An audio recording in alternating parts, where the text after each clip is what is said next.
Hi, എല്ലാവർക്കും നമസ്കാരം. എപ്പോഴെങ്കിലും ചിന്തിച്ചിട്ടുണ്ടോ, ഓരോ വർഷവും കോടിക്കണക്കിന് ആളുകൾ എന്തിനാണ് ലോകത്തിലെ ഏറ്റവും കഠിനമായ തീർത്ഥാടനങ്ങളിലൊന്നിന് ഇറങ്ങി പുറപ്പെടുന്നതെന്ന്? നമുക്ക് ഒരുമിച്ച് ശബരിമലയുടെ ഐതിഹ്യത്തിലേക്കും അതിൻ്റെ ആഴത്തിലുള്ള തത്വങ്ങളിലേക്കും ഒന്നിറങ്ങി നോക്കാം. 4 മുതൽ 5 കോടി വരെ ആളുകൾ. ഒന്ന് ആലോചിച്ചു നോക്കൂ. ഓരോ വർഷവും ഇത്രയധികം ഭക്തരാണ് ശബരിമലയിലേക്ക് എത്തുന്നത്. ഈയൊരു സംഖ്യ മാത്രം മതി ശബരിമലയെ ലോകത്തിലെ ഏറ്റവും വലിയ തീർത്ഥാടന കേന്ദ്രങ്ങളിൽ ഒന്നാക്കി മാറ്റാൻ. അപ്പോൾ യഥാർത്ഥത്തിൽ എന്തായിരിക്കും ഇത്രയും പേരെ ഈ കഠിനമായ യാത്രയ്ക്ക് പ്രേരിപ്പിക്കുന്നത്? ഇതൊരു വെറും യാത്രയല്ല അല്ലേ? ഇതിൻ്റെ പിന്നിൽ ആഴത്തിലുള്ളൊരു അർത്ഥമുണ്ട്. ആ അർത്ഥം തേടിയുള്ള ഒരു അന്വേഷണമാണ് നമ്മളിവിടെ നടത്താൻ പോകുന്നത്. അപ്പോൾ ഈ യാത്രയുടെ എല്ലാം കേന്ദ്രബിന്ദു എന്ന് പറയുന്നത് സ്വാമി അയ്യപ്പനാണ്. ശരിക്കും ആരാണ് ഈ ദേവൻ? നമുക്ക് ആ ഐതിഹ്യത്തിൽ നിന്ന് തന്നെ തുടങ്ങാം. അയ്യപ്പന്റെ ഉൽപ്പത്തിയെക്കുറിച്ച് പറയുമ്പോൾ അത് വളരെ സവിശേഷമാണ്. അതായത് ഹിന്ദുമതത്തിലെ ഏറ്റവും ശക്തരായ 2 ദേവന്മാർ, സംഹാരമൂർത്തിയായ ശിവനും വിഷ്ണുവിന്റെ സ്ത്രീരൂപമായ മോഹിനിയും, ഇവരുടെ സംഗമത്തിൽ നിന്നാണ് അയ്യപ്പൻ ജനിക്കുന്നത്.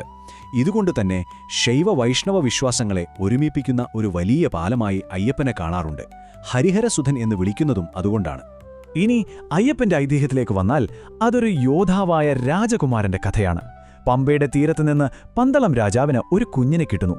കഴുത്തിലൊരു മണിയുണ്ടായിരുന്നതുകൊണ്ട് കുട്ടിക്ക് മണികണ്ഠൻ എന്ന് പേരിട്ടു. പക്ഷേ രാജ്ഞിയുടെ ഒരു ഗൂഢാലോചനയിൽപ്പെട്ട് പുലിപ്പാൽ തേടി മണികണ്ഠനെ കാട്ടിലേക്ക് പോകേണ്ടി വന്നു. അവിടെ വെച്ച് മഹിഷി എന്ന ഭയങ്കരയായ അസുരയെ വധിച്ചു.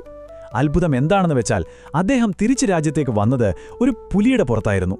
അതോടെയാണ് തന്റെ ദൈവികത്വം അദ്ദേഹം വെളിപ്പെടുത്തുന്നത്. ശബരിമലയിലേക്കുള്ള ശാരീരികമായ യാത്ര തുടങ്ങുന്നതിനു മുൻപ് അതിനേക്കാൾ കഠിനമായ ഒരു ആന്തരിക യാത്രയുണ്ട്. മനസ്സിന്റെയും ശരീരത്തിന്റെയും ഒരു തയ്യാറെടുപ്പ്. അതാണ് 41 ദിവസം നീണ്ടുനിൽക്കുന്ന മണ്ഡലകാലവ്രതം. ഈ മണ്ഡലവ്രതം എന്ന് പറയുന്നത് അത്ര എളുപ്പമുള്ള ഒന്നല്ല. മാലയിടുന്ന നിമിഷം മുതൽ ഒരു ഭക്തൻ ലൗകികമായ എല്ലാ സുഖങ്ങളിൽ നിന്നും അകന്നു നിൽക്കുകയാണ്. കറുപ്പോ നീലയോ വസ്ത്രം, ആഡംബരങ്ങളില്ലാത്ത ജീവിതം, ചെരുപ്പിടാതെ നടക്കുക, പിന്നെ ബ്രഹ്മചര്യം. ഇതൊക്കെ എന്തിനാണെന്ന് ചോദിച്ചാൽ നമ്മുടെ അഹങ്കാരത്തിൽ നിന്നും ഈ ഭൗതിക ലോകത്തിൽ നിന്നും നമ്മളെ തന്നെ ഒന്ന് മാറ്റി നിർത്താൻ വേണ്ടിയാണ്. അപ്പോൾ ഈ 41 ദിവസത്തെ കഠിനവ്രതത്തിന്റെ യഥാർത്ഥ ലക്ഷ്യം എന്താണ്? ഒറ്റ ലക്ഷ്യമേ ഉള്ളൂ: മനസ്സിനെയും ശരീരത്തെയും പൂർണ്ണമായി ശുദ്ധീകരിച്ച് ആ ഭഗവാനെ കാണാൻ, ആ ദർശനത്തിന് സ്വയം യോഗ്യനാവുക എന്നത് തന്നെ. വ്രതമൊക്കെ കഴിഞ്ഞ് മനസ്സിനെയും ശരീരത്തെയും ഒരുക്കിയെടുത്തു. ഇനി ശരിക്കുള്ള തീർത്ഥാടനം തുടങ്ങുകയാണ്. ഇതിന്റെ തുടക്കം തന്നെ വളരെ വർണ്ണാഭമായ, ഒരുപാട് അർത്ഥങ്ങളുള്ള ചില ആചാരങ്ങളോടെയാണ്. ഈ കേൾക്കുന്ന ശരണവിളി, അയ്യപ്പ തിന്തകത്വം, സ്വാമി തിന്തകത്വം, ഇത് പേട്ടതുള്ളലിന്റെ ഭാഗമാണ്.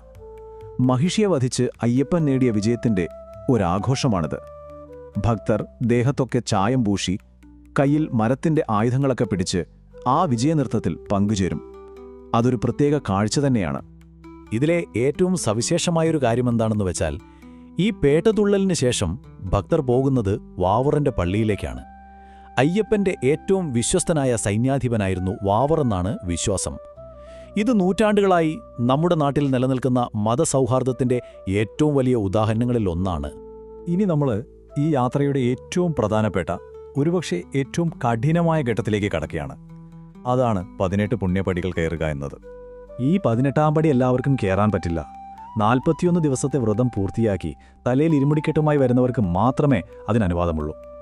എന്താണ് ഇരുമുടിക്കെട്ട്? അതൊരു സഞ്ചിയാണ്. 2 അറകളുള്ള ഒന്ന്. മുന്നിലെ അറയിൽ ഭഗവാനുള്ള വഴിപാടുകൾ, പിന്നിലെ അറയിൽ നമ്മുടെ യാത്രയ്ക്കാവശ്യമുള്ള സാധനങ്ങൾ. അതായത് ഭൗതികവും ആത്മീയവുമായ ജീവിതത്തെ നമ്മൾ ഒരുമിച്ച് തലയിലേറ്റി കൊണ്ടുപോകുന്നു എന്നതിൻ്റെ ഒരു പ്രതീകം കൂടിയാണത്. 18ാം പടി വെറും കൽപ്പടികൾ മാത്രമല്ല, അതിലെ ഓരോ പടിക്കും ആഴത്തിലുള്ള അർത്ഥങ്ങളുണ്ട്.